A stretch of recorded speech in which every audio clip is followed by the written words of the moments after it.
तर ही गाडी, या गाडीला व्हॅनिटी व्हॅन म्हणतात। ही गाडी खास मराठा योद्धा मनोज जरांगे पाटलांसाठी बनवण्यात आली। आज मनोज जरांगे पाटील हे मुंबईकडे कूच करणार आहेत, त्यासाठी ही खास गाडी बनवण्यात आली।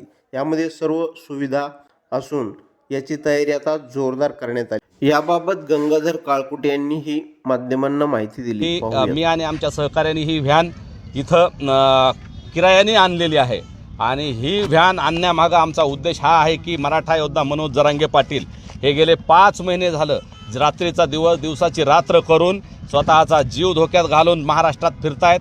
2 वेळेस उपोषण केलेलं आहे, त्यामुळेही त्यांची तब्येत सतत खालवत असते आणि मुंबई ते आंतरवली हा प्रवासही मोठा आहे। याच्यामध्ये मुक्काम आमचे खेडेगावातल्या वेगवेगळ्या पटांगणामध्ये